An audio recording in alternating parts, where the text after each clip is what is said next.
Hey there, how you doing? Chipa here. So I kind of got lost in the chaos of life generally, and yeah, I wasn't ready for the intensity of YouTube. But yeah, so I've been reading though, tons and tons of books. So I've got a couple of reviews and book stories, and I've gotten the hang of YouTube-ish, I think. Um, and yeah, so hopefully I'm back for a long time this time. Anyway, so I just finished Nobi from here a couple of days ago, and it was a very different and refreshing read for me, because I mean, reading really takes you everywhere. It takes you everywhere. You know, you've been to Europe, Asia, you've been around the world if you read, you know. There's a famous quote that says, reading allows you to travel the whole world without moving your feet.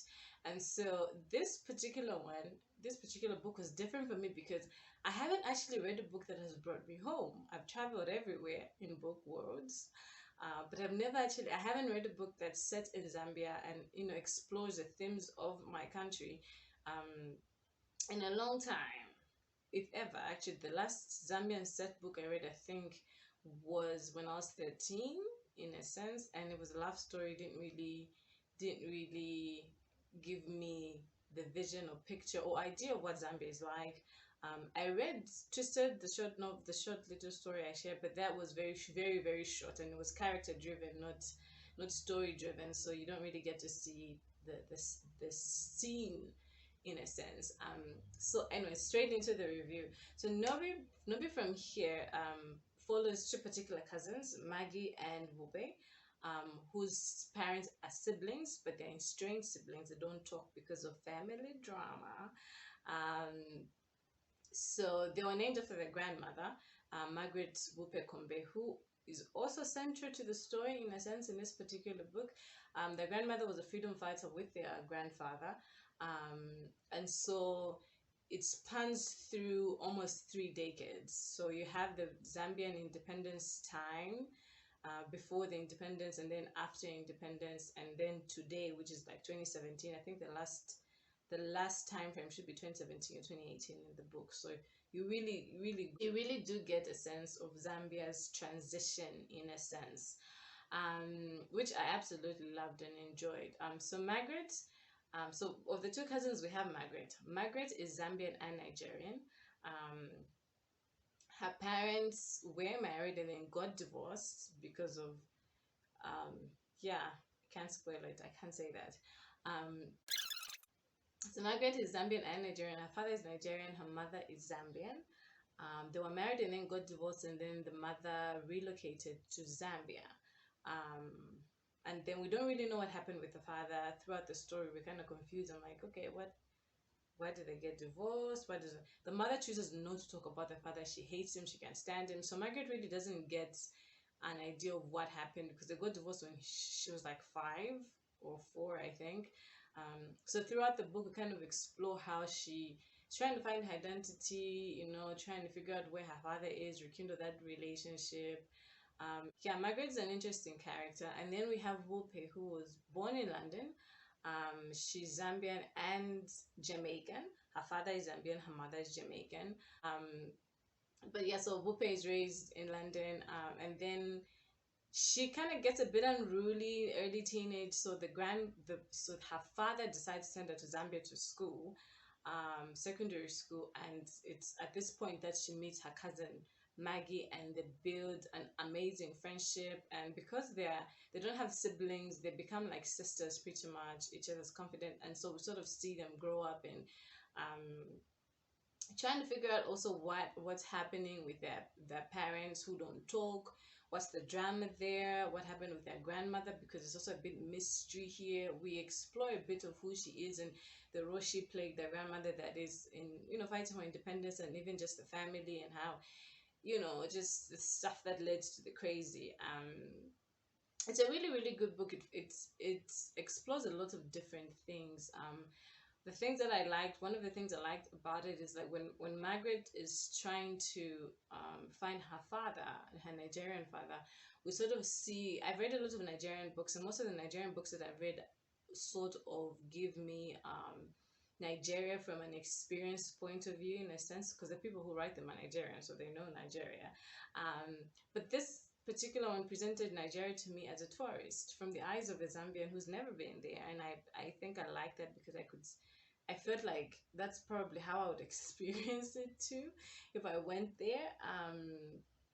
And then we also see the complexity of transitioning from becoming a nobody, that grandparents, that is, from becoming a nobody, and then suddenly just blowing up, and what that sudden type of change does to a family, and the effects that freedom fighter families probably experience, that a lot of us don't really think about, because like, oh yeah, they're great, the superheroes are great, everything is great in the family.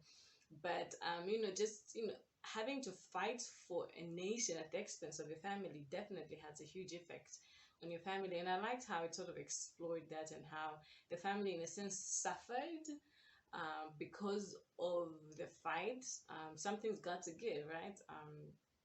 But yeah, it's really just great to see how Margaret and Bupe are so different, and yet they managed to foster this amazing friendship. And then seeing now, trying to figure out what's happening with their parents, why don't they talk, and then their grandparents as well, what happened there, and just seeing how Zambia changed.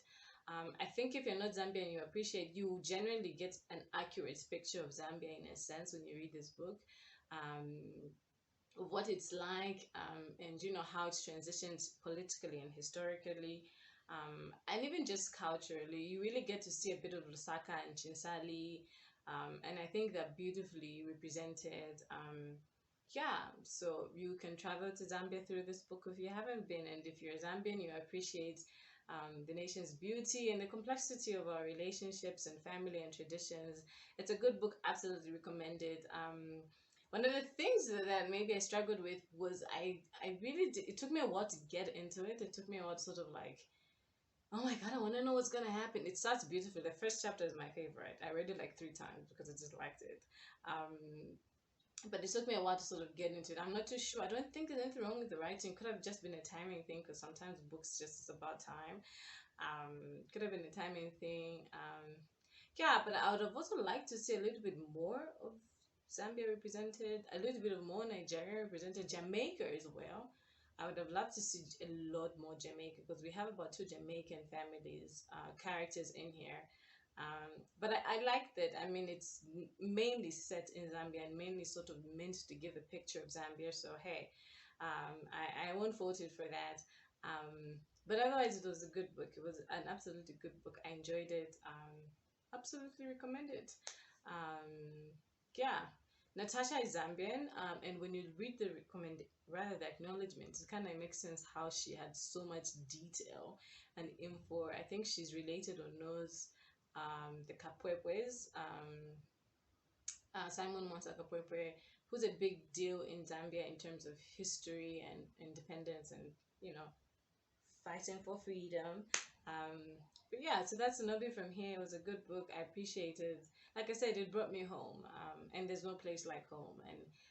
And because a good book absolutely needs a good quote. One of my favorite quotes from the book um, would have to be, where is that?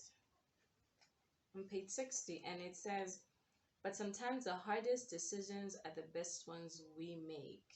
Yeah, because a good book needs a great quote. This was one of my favorite quotes. It resonated, yeah, because just because a decision is hard doesn't mean it's a terrible decision. So it resonated. I absolutely liked it. It has some really nice proverbs, because Nigerians and their proverbs, and I like that as well. So that's nothing from here.